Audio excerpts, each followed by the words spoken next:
Bien sûr, de crypto, les infos crypto pour ceux qui n'ont pas le temps, le BTC qui dévisse ce matin, on est à moins 2%, il emmène beaucoup de monde avec lui, on a quand même Ethereum qui essaye une nouvelle fois de taper les 4300 $, il est dans le vert ce matin, je pense que ça va bientôt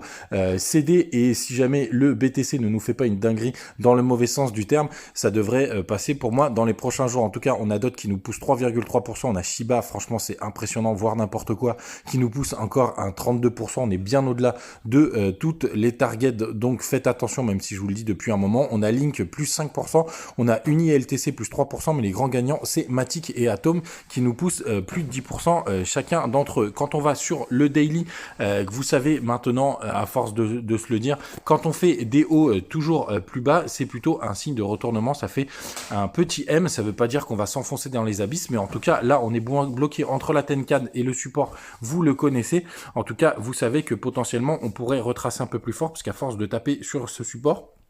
il pourrait le céder. Je vous ai tracé la résistance intermédiaire qui est aux alentours des 57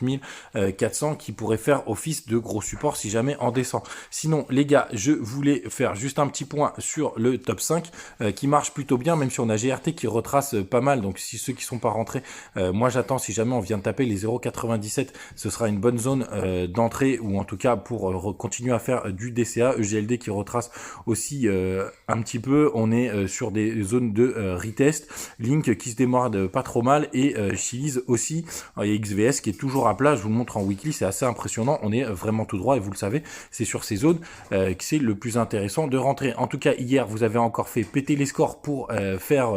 pour ce fameux top 5 un peu plus risqué, et faites attention, il y a des mecs qui se font passer pour moi en mettant des messages à la con, j'essaye de les supprimer, mais en tout cas je vous contacterai jamais sur WhatsApp et surtout sachez que si vous voulez me parler en direct, vous avez les commentaires sur TikTok, mais aussi le plus simple c'est quand même Instagram où vous voyez j'échange pas mal avec